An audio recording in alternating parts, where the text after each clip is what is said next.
I never believed in fate, not until the day I bumped into Alex at the department store. It was one of those busy sale days, the kind where you find yourself elbow to elbow with strangers, all hunting for a bargain. That's where our story began, amidst the chaos and the discount signs. I'm Sarah, by the way, a librarian with a love for quiet spaces and the rustle of pages. My life was simple, routine, and I liked it that way. Then, Alex stormed in, like a character out of one of those romance novels I secretly enjoyed during my lunch breaks. He was a sales manager, a man who thrived in the hustle and the bustle, a stark contrast to my own world. "Hey, watch it!" I snapped as someone's hand brushed against mine, reaching for the last lamp on sale. I looked up, ready to unleash my frustration on the intruder, but my words faltered. There he was, Alex, with a grin that could light up the dim aisle we stood in. "Sorry about that," he chuckled, his hand still on the lamp I had my eyes on. "But I saw it first." I raised an eyebrow, unimpressed. "Dream on." "I've had my eye on this since I stepped into this aisle." The banter could have ended there, with one of us walking away in defeat. But Alex, with his easy charm, suggested, "How about we grab a coffee instead? My treat. You can tell me all about the other bargains you've snatched today." I was taken aback. Men like him didn't usually notice women like me, women who preferred the background, the sidelines. Yet, there was a sincerity in his eyes that caught me off guard. Against my better judgment, I found myself nodding, a small smile creeping up on my face. The coffee shop was crowded, but Alex found us a quiet corner. As we sat, sipping on our drinks, the conversation flowed effortlessly. He talked about his job, how he loved the challenge, the thrill of closing a deal. I shared my passion for books, how each page whisked me away to a different world. "You're interesting, Sarah," he said, his gaze intense. "Most people I meet are all about the surface stuff. But you've got depth." I could feel my cheeks heating up at his words. No one had ever described me like that before. "And you're not what I expected," I admitted. "I thought sales managers were all about the hard sell, the smooth talk." Alex laughed, a deep, rich sound that filled the space between us. "Guilty as charged. But there's more to me than just the job, you know." We talked until the coffee shop began to close, neither of us wanting the night to end. It was then that Alex asked for my number, his phone already in hand. "I'd like to do this again, Sarah." Without the argument over a lamp. I hesitated, a part of me wary of stepping into unknown territory.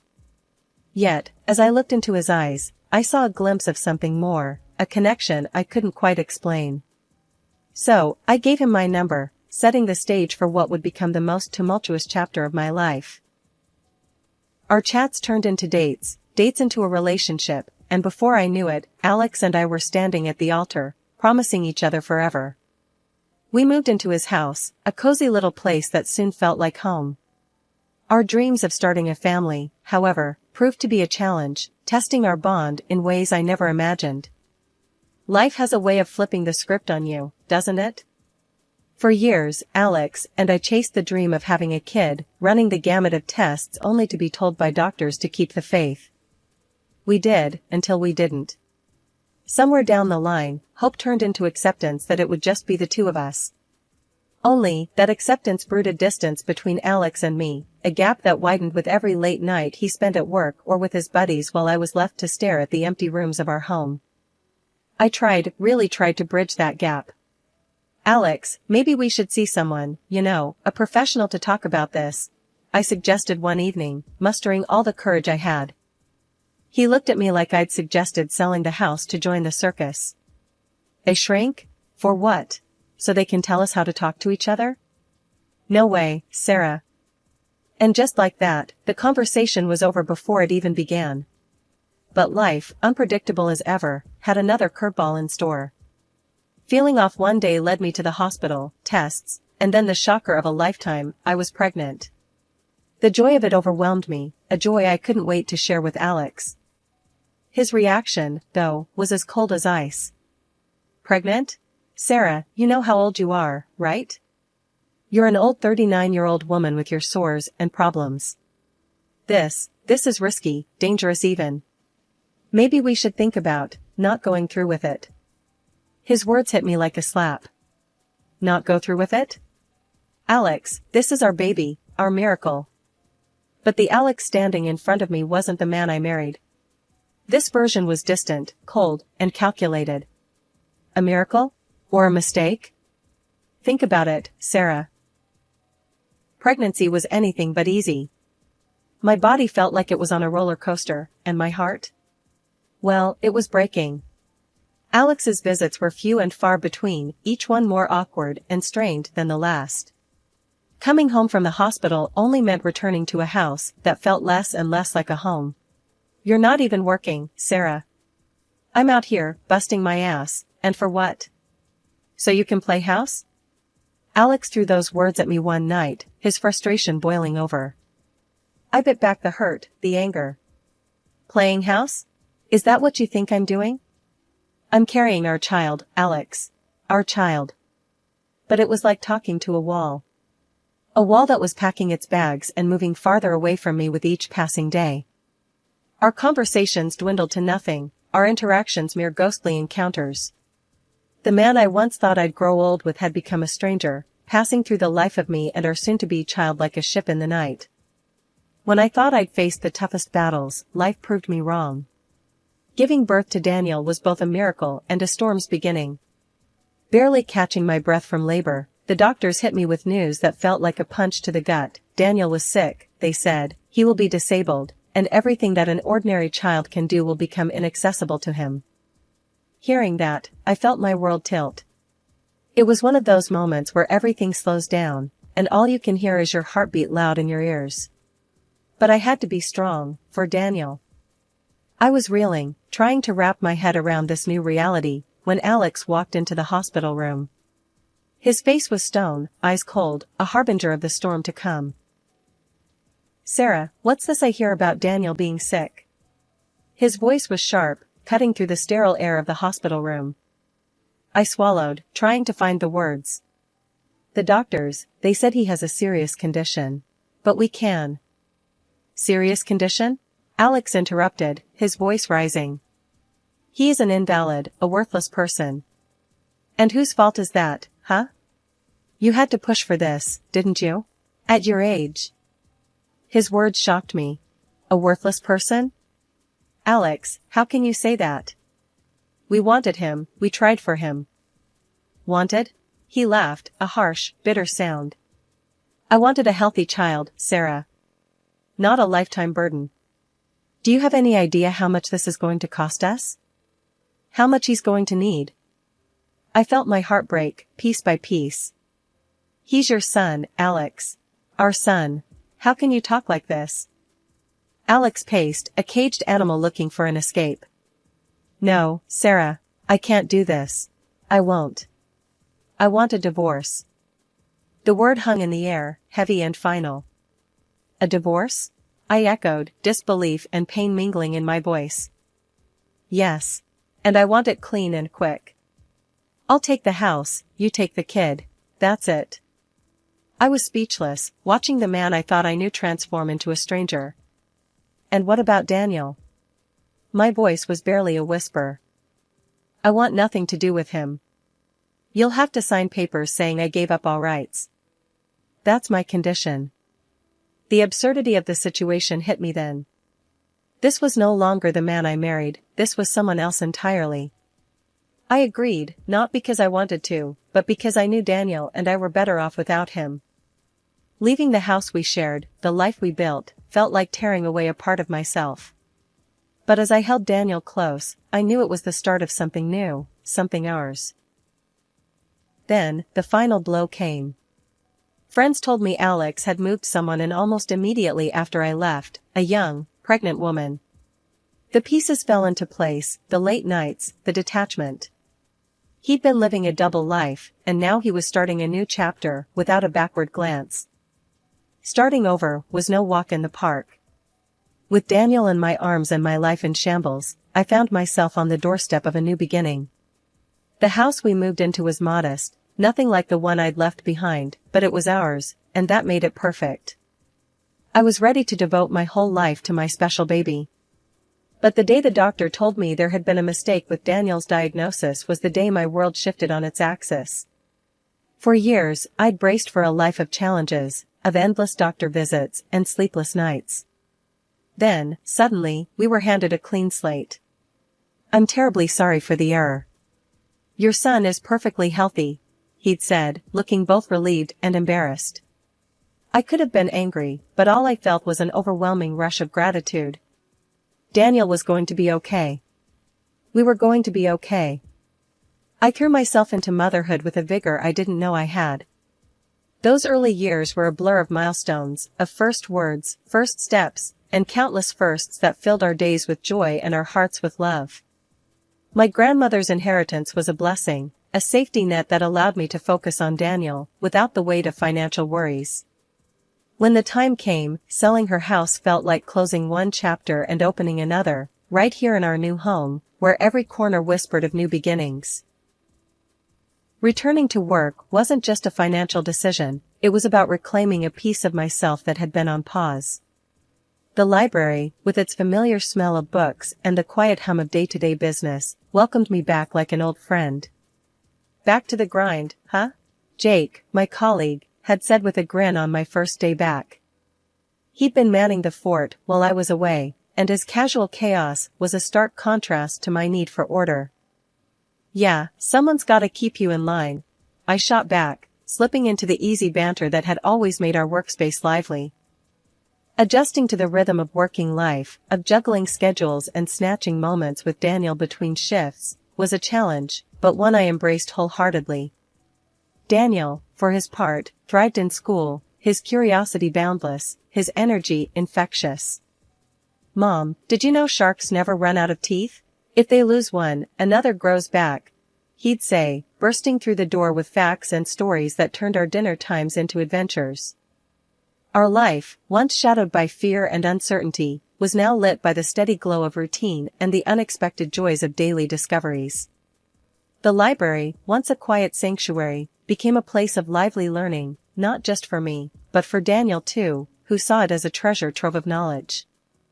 "Mom, when I grow up, I'm gonna read every book in here," Daniel declared one afternoon as he helped me reshelve books, his small hands struggling with the weight of a particularly thick volume on dinosaurs. I laughed, ruffling his hair. "That's quite the goal, champ. But if anyone can do it, it's you." The Christmas party at Daniel's school was something straight out of a holiday card, twinkling lights, children's laughter echoing off the walls, and the air filled with the scent of pine and gingerbread.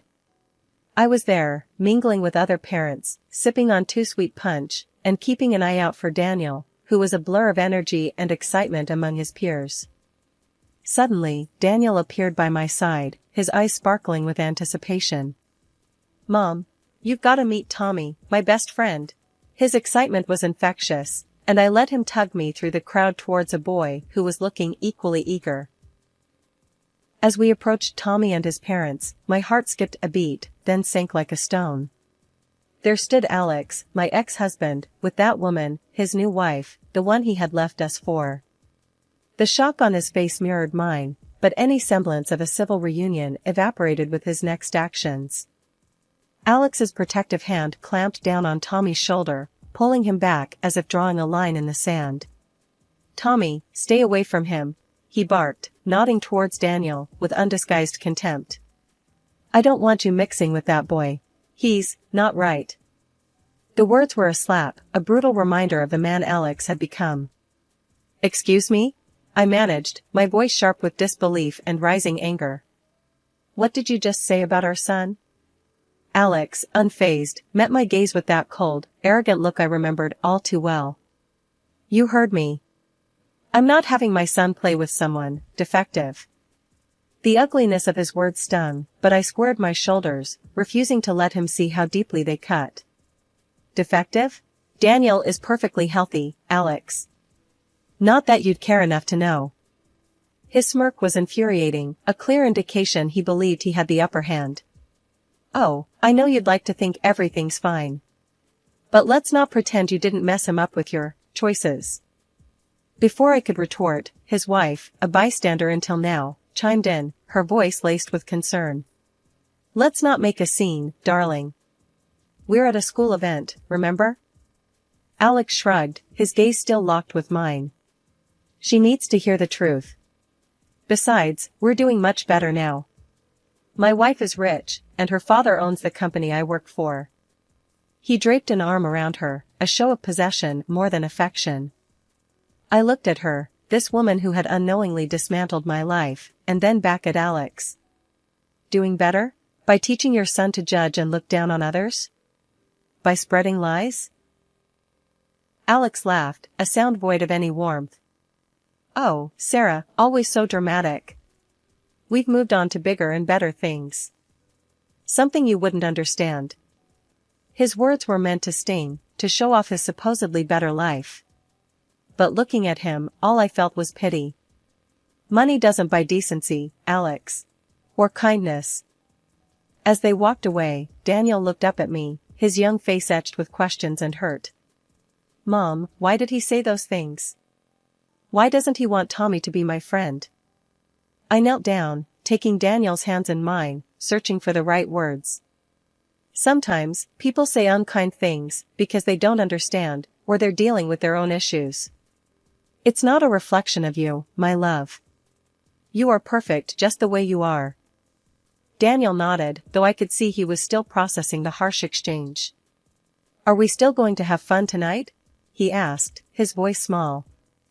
I smiled, brushing a stray lock of hair from his forehead.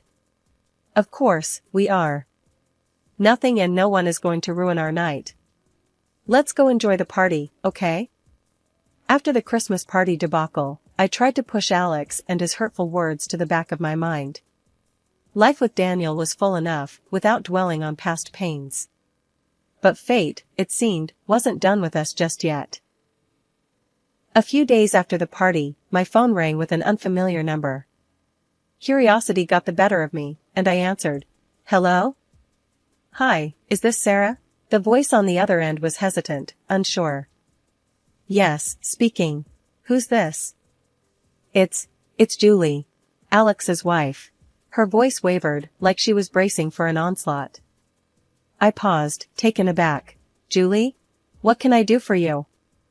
There was a heavy sigh.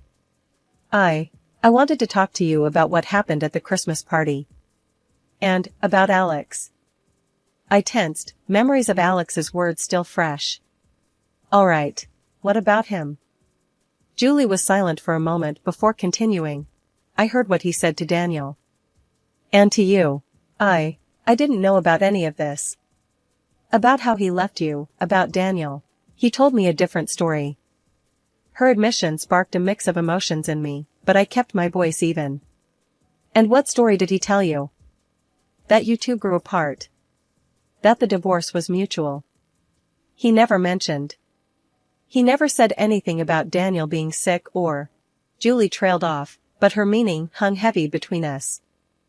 I sighed, feeling an unexpected pang of sympathy for her. Julie, Alex has a way of twisting the truth to fit his narrative. What happened at the party, what he said. That's the real Alex. I'm sorry you had to find out this way. She was quiet for a moment. I want to apologize, Sarah. For him. For what he said.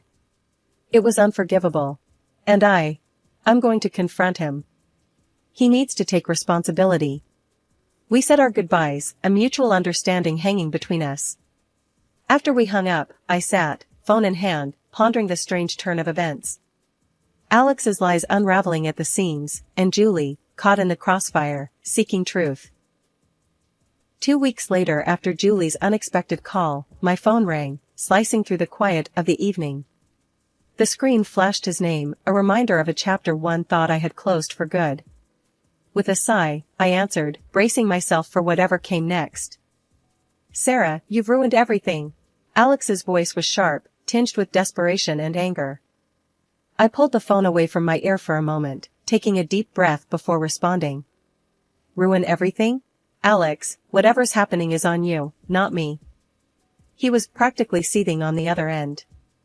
Julie's leaving me. She found out about how I treated you, and then she got detectives on me. Found out I messed up again. I couldn't help but let out a bitter laugh. So, let me get this straight. Julie left you because you're the same lying cheat you've always been, and somehow this is my fault? It wouldn't have happened if you hadn't talked to her, he accused, his logic as flawed as ever. Alex, I didn't tell Julie to hire detectives. And I didn't make you cheat. You did that all on your own, I said, my voice firm, devoid of any sympathy I might have once had for him. There was a pause, and when he spoke again, his voice was laced with a desperation I hadn't heard before. I've lost everything, Sarah. Julie's dad fired me from the company. She's taking the house, the cars, everything.